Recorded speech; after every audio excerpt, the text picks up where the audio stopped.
after he had his liver transplant, because I do know him, I emailed him and just, you know, as you would with anyone you knew who was ill, and said I hoped he was hanging in there and that hoped he was doing well, and that if he ever wanted to chat, not even about business, just about, you know, whatever, you know, it was a different kind of an email. And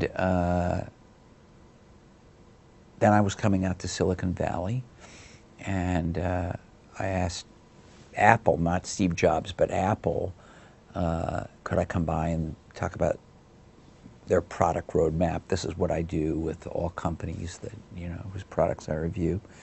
And the next thing I knew, I was being invited to come to his house and spend some time with him. He was recuperating from his liver transplant. And we wound up spending 3 hours, I think, talking about just, some of it was gossiping about the industry, some of it was, you know, him waxing about life and health and all this kind of thing. And in the middle of it, he said, let's go for a walk.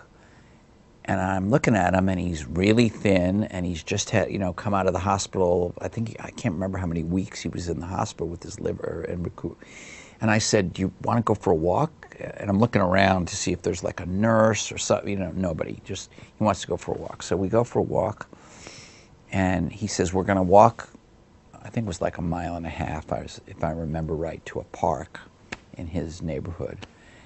And he stops in the middle of the walk. And he looks okay. I mean, he looks sick, but he doesn't look any sicker. You know, nothing's changed. He's not gasping for air or anything, but he just stops. And I say to him, maybe we should go home. Maybe we should go back to your house. He goes, no, we're getting to that park. It's my new goal for the, you know, that was my goal for today, to get to that park. And I said, Steve, I can see the headline, you know. I don't know CPR. Steve Jobs dies on the sidewalk while reporter is unable to revive him. And he laughed and I laughed, but then he got serious again and he said, Walt, we're going to that park. And we just went on and we went to the park and we sat on a bench and talked, and then we walked home. So that's not a story I would have told before now, but I think it says a little bit about the way he sets goals and goes after them.